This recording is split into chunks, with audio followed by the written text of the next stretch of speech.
Okay, you guys, so I wanted to give you an update on what's been going on. I know that you saw my last video where I was saying we were getting ready to leave and pull out, but some things that came up and we couldn't leave. We had to get two new tires, stuff like that, and we ended up not going. But let me tell you a story of what just happened.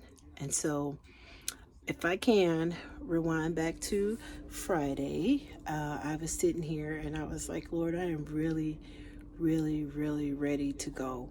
And I said, but I don't want to go if you're not going to go with us and protect us and guide us, because it's just been so many obstacles on trying to get out there, whether it was finances or the car or the truck or camper, or just obstacles from the day I would say we were going.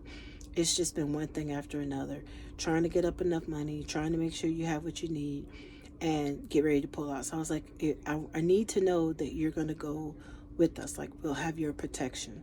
And I said, so I asked for a very, very specific sign. And I was like, Lord, let Cedric come in and say, okay, Sunday morning, we're going to get up and we're going to pull out and we're going to go ahead on and go. If he doesn't say that, then I know that we can't go yet. And I was so disappointed. Like, I was saying it, but I was saying it with disappointment. Like, I just felt like he's just going to say no, because it's just been so many problems happening since the day I decided, okay, we're going to make this happen. And so when he came in on Friday, he didn't say a word. And I asked for like specific words to be said, and he hadn't said a word.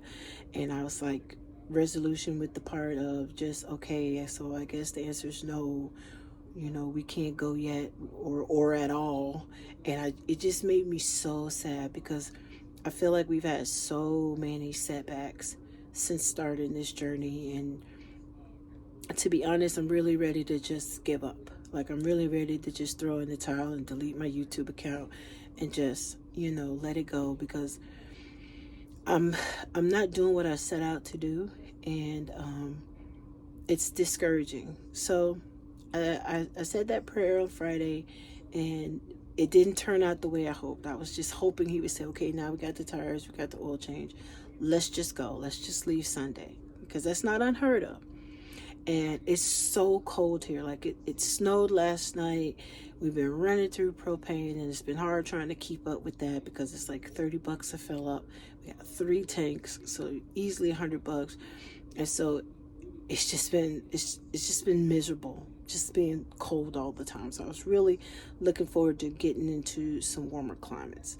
So the answer felt like it was no, because none of what I asked happened.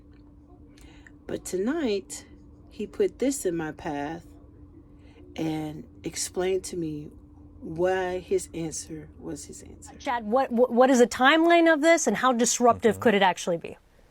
It will shut part of the country down. Wow. That's how bad it will be. Now, the snow we're seeing in the Northeast, we saw some flurries in New York City, saw some flurries Philadelphia, D.C. just the past couple of hours, but this is not the storm. This is still the lake effect garbage that we've had over the past couple of days. That is the storm. Now, it's still 24 hours away for most of you, but if you want to be somewhere on Sunday, you need to get there tomorrow. And here's why. Because by tomorrow afternoon, the snow and ice begin in Kansas. But by the time you wake up on Sunday, it's already spread through St. Louis, into parts of Paducah, Evansville, all the way into eastern parts of Kentucky by later on in the afternoon. Look at the amount of size of all the interstates going north, south, east, west, that you're either going to be in snow or in an ice storm. And yes, there are ice storm warnings now that are posted, which means the likelihood that people could lose significant power for a long time now exists.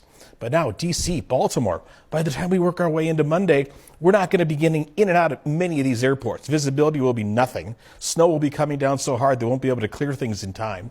And then the ice storm right through the Ohio Valley, right back into, I'd say, Evansville, Louisville. If you're north of the ice storm, which is right through here, you're going to get all the snow. That might be easier to shovel. And if you're in the ice storm, you're not going to be moving at all. And be careful with that, and really be ready to have no power for maybe even the early part of next week.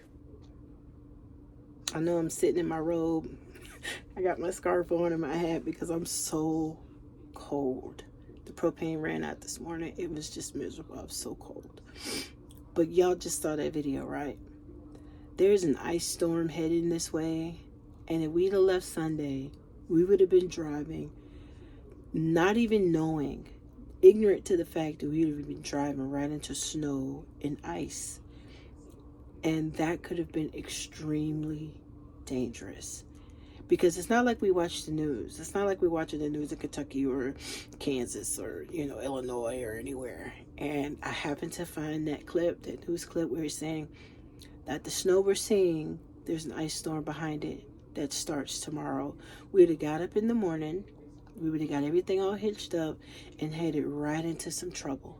So even though I was disappointed and I was upset on Friday, not getting the answer that I wanted, God did answer my prayer. He knew that we were going to be leaving, heading right into a storm that we were not prepared to deal with, period. And so even though this delays us for a little while, it's not a no. We're not going. We just have to stay here a little while longer and ride out whatever's coming this way. And anywhere we go, we want the angels. We want the Lord to be with us. And so when you can ask a bold prayer of the Lord to ask you, hey, let me know if this is what you want us to do, and he answers you. See, he said no, not yet. And I was all disappointed, thinking that it was just a no. But then he didn't have to, but he showed me why he said not yet. So be praying for us, you guys. Finances is always an issue for us. You think you have enough and then you don't. Stuff comes up and then you're ready to go and then this comes up. So hopefully we'll make it there before the events take place. So we'll be here for another few days, another week or so, to kind of see how the weather is going to clear up, because that's the path we have to take. We have to leave here to go through Kentucky, and either we're going through Illinois, St. Louis area, or into Kansas, into Oklahoma, into Texas, into Arizona. So that is the path we would have been on. So I am super excited that we were not put in harm's way, and that this is not a different video that I would be bringing you. So be praying for us, and hopefully things will change and we can get from up here, because I am cold and miserable and 110% ready to go. But I understand why we couldn't move this time. So thank you for watching. Thank you for your prayers, you guys. And just keep watching to see, keep hitting that notification bell, paying attention to what's going on, and take this journey with us. So I hope you enjoyed this video. I hope it explains why you haven't got a travel video yet, and that know that it's coming, and that you will hit that notification bell, so when things change, or as things change and give an update, I could take you along with us. So tomorrow we're going to be trying to get propane and hunker down and prepare for the worst and hope for the best. So thank you so much for watching. Bye.